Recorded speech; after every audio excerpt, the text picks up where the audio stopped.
first two games by large margins, although we talked about a little bit of a scare, a little bit of a shock in the opening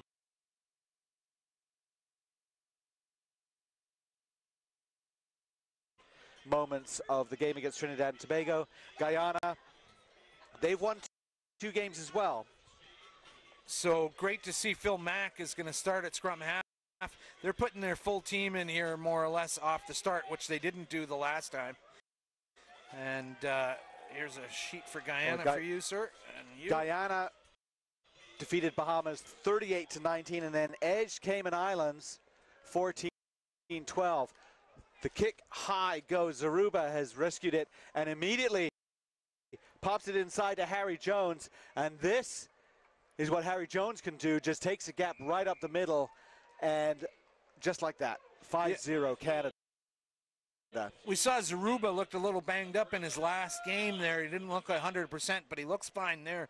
And gathering that ball in, and then just a quick outlet to Jones, who is just such a dangerous weapon from anywhere on the field and always looking for work, and finished that one off with some style.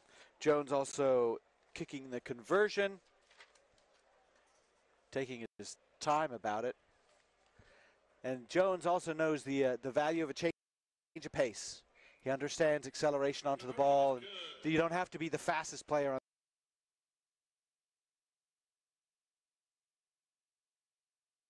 the team if the ball is static and then you're running onto it. He does a very nice job with that, as we see him run onto this ball, take it both hands, and then just tuck it and go.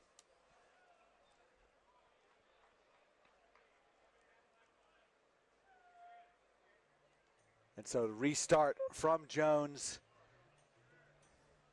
as the sun goes behind a cloud, puts everybody in a little bit of shade. I think everyone is grateful for that. Ball goes just about 10 meters, but it's gathered by Guyana.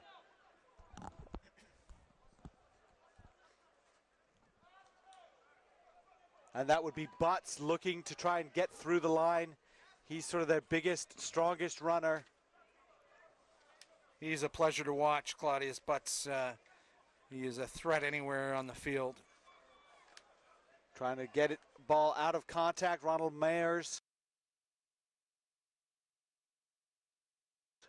He was a try scorer earlier today. But you see the Canadian defense is making their tackles and pushing Guyana back. And Doug, they didn't really make any ground at all.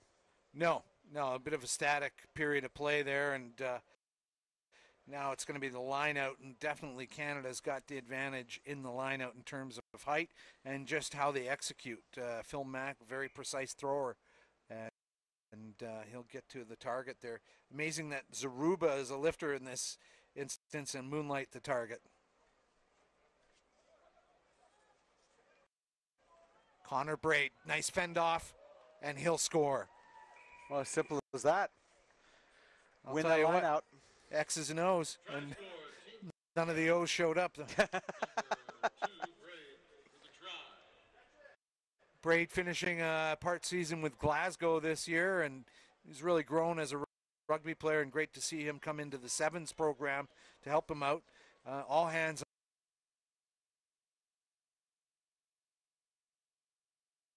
on deck. This is a must-win weekend, and winner takes all, as we've been saying. So Canada actually brought a couple of extra players to maybe throw into the mix. Jeff Hassler not getting into the final mix.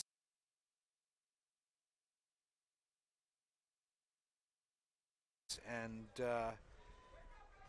so good that they could still take the time to come down. So that makes it 12-0.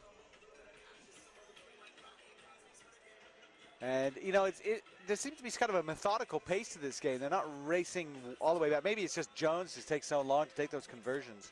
Yeah, I think they're, you know, they're being more deliberate. They maybe were getting a little panicky in the last game, and now they want to be more precise. Zaruba knocks that one into touch, and it'll be a line out here for Guyana. Great pictures today from our crew. Tell you what, folks, trying to stream two games from two fields at the same time takes a little bit of know-how and getting things done. And working the camera all day in the heat, it's a lot of work, and we appreciate everything those production guys are doing.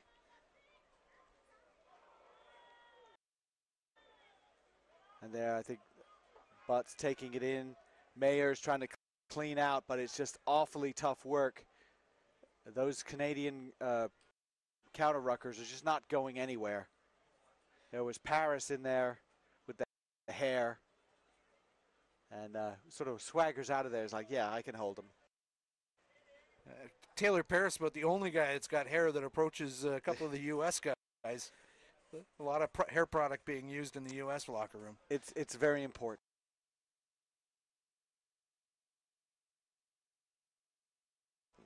It's very important to get your hair right, I think.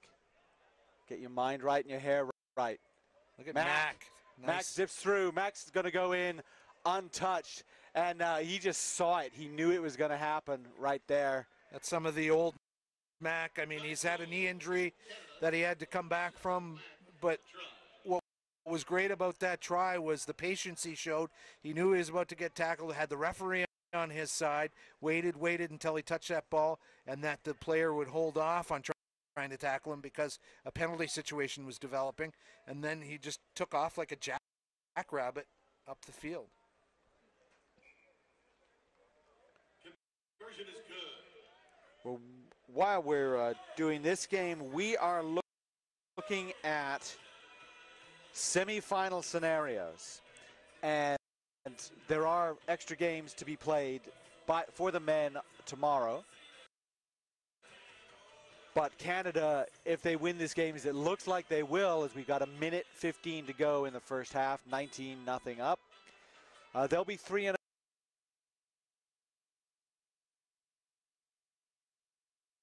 And they really will be in position to win the pool. They have the Cayman Islands left, and they should win the pool at 4-0. So Guyana still has plenty to play for. They would finish this day at 2-1 if they win their game tomorrow against Trinidad and Tobago, which they might be favored to do. Then they can finish second. Things touching off over on the sideline, and there's a player behind the play that went down from Guyana, and I think this may be a little payback for that player going down. I didn't see what happened to that player to have him go down, but he's been down writhing in pain for about 35 seconds, and play continued, and then things almost touched off at that far touchline. Chest thumping, a little bit of chippiness, and both of these teams are known to be that way at times. And the referee having a little discussion about what the assistant referee saw, and everyone just sort of hopefully quieting down. Mayers is okay. He's getting back into the back line. And I think the message there was the referee saying, I'd really appreciate it if you would all just calm down. Yes.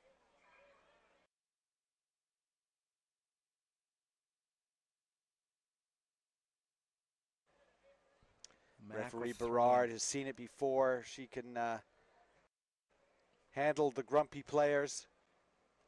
Out it comes. Jones. Again, Braid. Just so difficult to take down. He looked like he just go down when he wants to. Mac, well, he delayed looking for somebody to work with, and he was taken down, but then the ball is taken out to Paris. Paris does a hit step, tries to touch it down. We're going to have a discussion about it here. Did he touch it down in time? Looks good. It is a try for Canada, and that is how the half will end, with another try for Canada. Try score, Team Canada, number 8, Paris with a try. Yeah, so Paris, he just wriggled across the line, and then the Guyana defender just tried to pick his back pocket there like he hadn't made the contact. but he did what he had to do to get the try to count. As we look at Jones lining up this touch line conversion, well, just in from touch by 5 meters.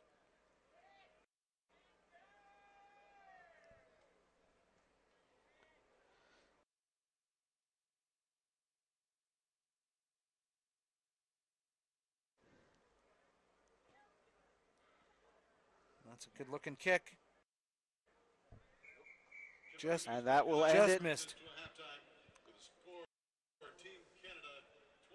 That was a 2-footed shift move. I've never seen it. Kind of just stomped on both feet and then said, now what are you going to do? And then cuts right and finishes it off. So great effort. Lots of Canadian fans there and people taking pictures together with the Mexican team for some reason. But I guess that's all part of NAFTA.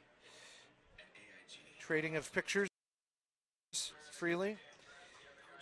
24-0, a comfortable lead for Canada. I don't think there'll be too many notes from Liam Middleton this halftime compared to the game against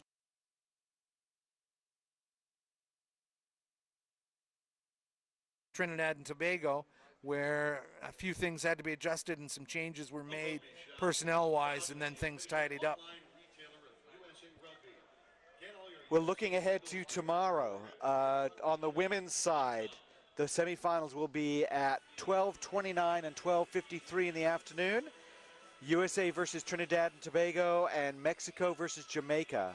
Those will be your matchups. Those are your times. I don't have the times confirmed with the matchups. That's All what right. I have. USA plays on the men's side at 9 a.m. USA plays Jamaica. And then at 9:22, Canada plays the Cayman Islands. Those will be the final pool games. And assuming things go the way we expect them, at 11:45 we would see the USA in a semifinal, probably against the Guyana team we're watching right here. And at 12:07 p.m. we would see Canada probably against Mexico. Some good matchups there. And I think, you know, we enjoy watching some of the matchups on the women's side. I think Mexico versus Jamaica, that's a huge game for those teams to get into the final. Mexico looked really, really strong. And in this game,